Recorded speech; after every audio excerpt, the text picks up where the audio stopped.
สวัสดีครับสวัสดีครับผมน้ำเอกครับผมธีรนิตนิกครับและเราสองคนนะครับก็มาจาก employment team ของ Baker McKenzie Bangkok นะครับก็ได้มีโอกาสกลับมาเจอกับทุกท่านอีกครั้งนะครับผมคราวนี้เรามาพร้อมกับท็อปปิกใหม่ครับคุณนิก employment trend under the new normal นะครับมันมีอะไรบ้างนะครับบางคนอาจจะบอกว่าเร็วไปไหมตอนนี้เรายังอยู่ในช่วงโควิด -19 อยู่เลยนะครับแต่จริงๆแล้วเนี่ยเทรนด์พวกนี้มันเข้ามาแล้วนะครับมันอยู่มาตั้งนานแล้วแหละผมว่าไม่ต่ำกว่า1 ปี 2 ปีแล้วแหละแต่ทีนี้ในตัวเมืองไทยเองอาจจะยังตอนแรกคนอาจจะมองว่ามันไกลไปหน่อยโมเดิร์นไปหรือเปล่านะครับแต่จริงๆแล้วเนี่ยเพราะว่าโควิด -19 เองเนี่ยแหละมันเหมือนเป็นตัวเร่งให้สิ่งเหล่านี้มันเร็วขึ้นมันมาแล้วนะครับเพราะฉะนั้นผมว่ามันก็เป็นการที่ดีที่เราก็อย่างน้อยก็จะได้มาลองมาคุยกัน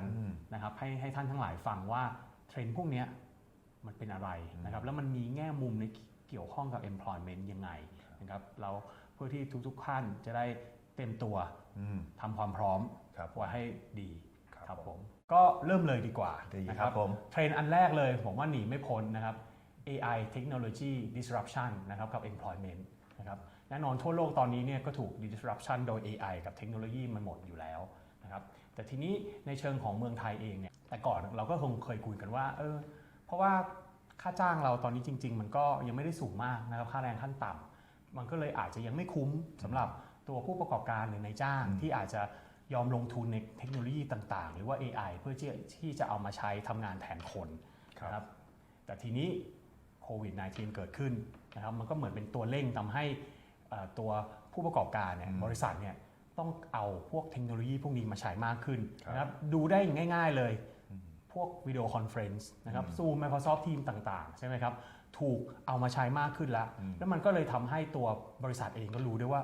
เราก็ทำได้นี่สามารถ introduce เทคโนโลยีมาให้ตรงนี้ได้เราอาจจะไม่ต้องใช้ call operator หรือว่า reception ในการที่จะต้องต่อ connect โทรศัพท์ให้กับทุกคนแล้วนะครับทุกคนสามารถ initiate call ได้เองหมดครับทีนี้มันก็มาเร็วแล้วทีนี้มันก็เลยจะเป็นสิ่งที่บริษัทต้องคิดต่อไปแล้วว่าในเมื่อเทรนด์ตรงนี้มันมาเร็วมากขึ้นแล้วเราจะทำยังไงกับพนักงานที่เรามีอยู่นะครับ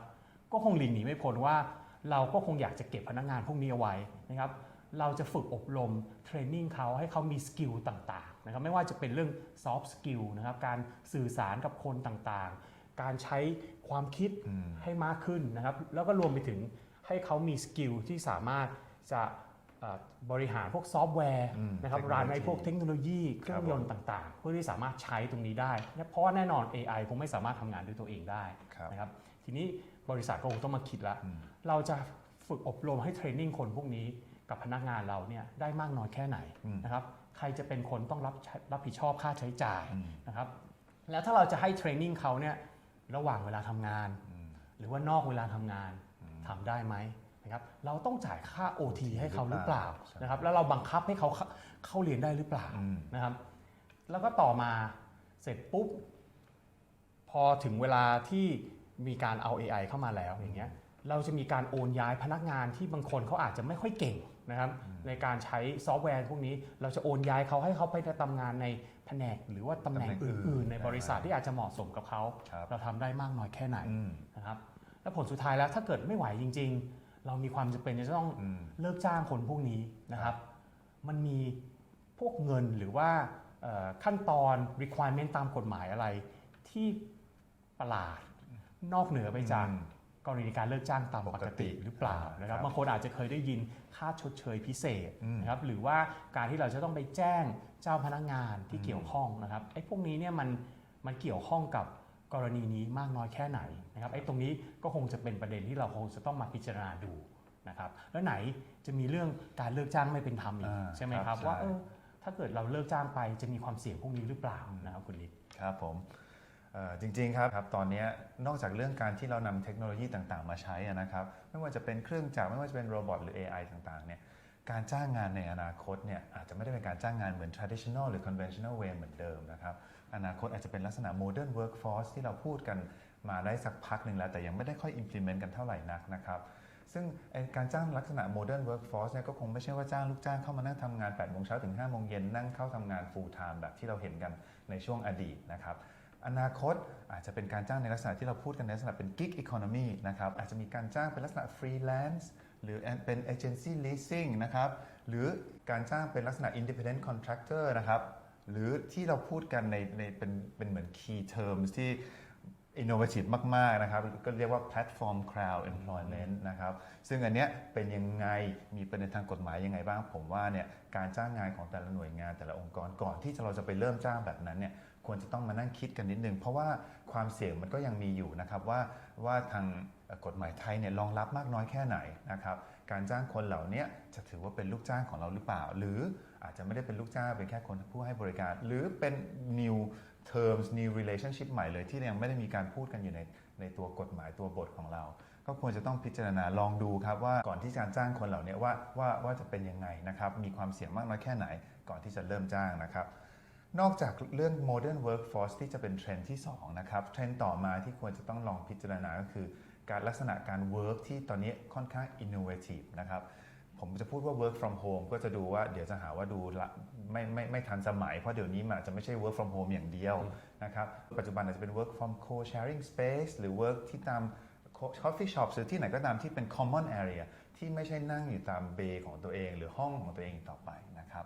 ถามว่าประเด็นทางกฎหมายมีไหมก็มีนะครับเพราะว่าในฐานะนายจ้างของเราเนี่ยเราคนพวกนี้ก็ยังเป็นลูกจ้างเราอยู่เพราะฉะนั้นการที่เราจะ regulate relationship หรือ arrangement เหล่านี้ต้อง make sure ว่าเรามีเป็นยังไงครับอาจจะมี policy ที่ชัดเจน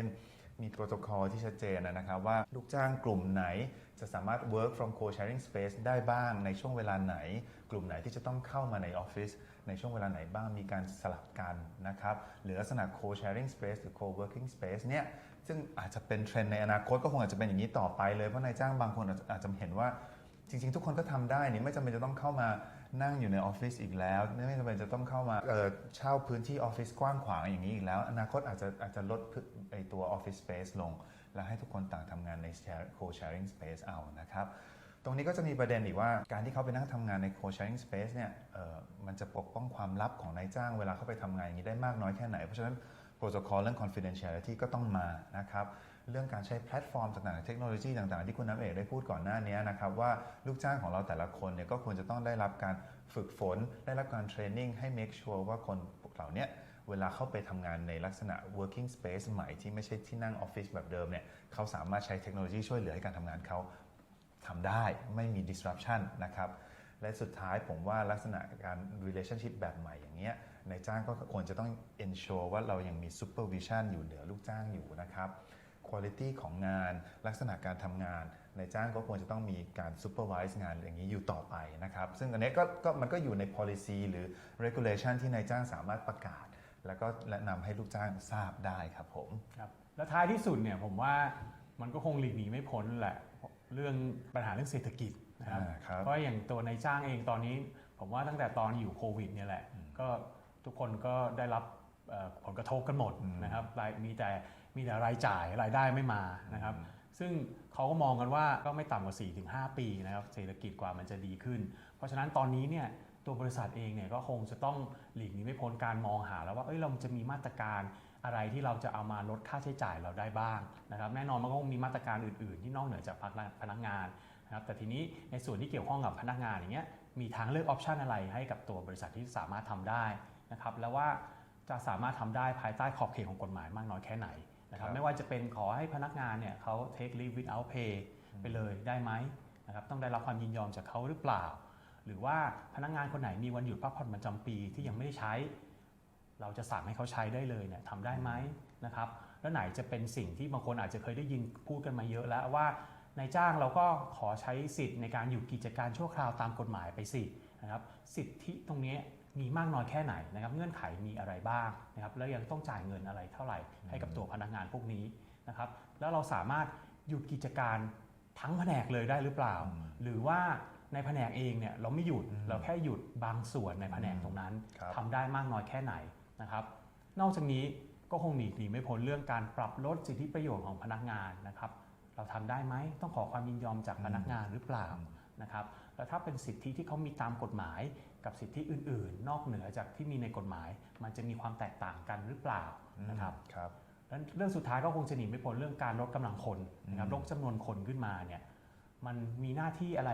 หรือความเสี่ยงหรืออะไรที่ตัวพนักงาน หรือว่าตัวบริษัทอย่างเราเนี่ยจะต้องพึงระลึกหรือเปล่านะครับแล้วมันจะมีการวิธีมาตรการอะไรที่สามารถเอามาใช้ก่อนที่เราจะไปเลิกจ้างเขาได้หรือเปล่านะครับซึ่งตรงนี้ก็คงต้องดูกันให้ดีครับพวกนี้ก็น่าจะเป็นเทรนด์เบื้องต้นนะครับที่ผมว่าค่อนข้างมีความสำคัญนะครับที่เราทั้งหลายคงจะต้องรู้กันเอาไว้เป็นเทรนด์หลักๆก่อนใช่เลยครับเป็นเทรนด์หลักๆเลยจะเกิดขึ้นแน่ๆแล้วอย่างที่เรียนไปตอนต้นน่ะถามว่ามันมาหรือยังมาแล้วนะครับแล้วก็ควรจะศึกษากันให้ดีต่อไปอย่างที่ประเด็นต่างๆตามที่เราคุยกันนะครับก็ถ้าเกิดมีโอกาสคราวหน้าเดี๋ยวยังไงเราอาจจะมาลองมาคุยเรื่องรายละเอียดแต่ละอันให้มากกว่านี้นะครับแล้วรวมถึงถ้าเกิดมันมีประเด็นอะไรต่อไปที่น่าสนใจ เดี๋ยวเราทั้งคู่ก็คงจะกลับมาเรียนให้ท่านทั้งหลายฟังกันต่อไปเหมือนกันครับแต่ตอนนี้ผมว่าก็สมควรแก่เวลาแล้วนะครับก็เราสองคนคงต้องขอลาไปก่อนเดี๋ยวพบกันคราวหน้านะครับสวัสดีครับสวัสดีครับ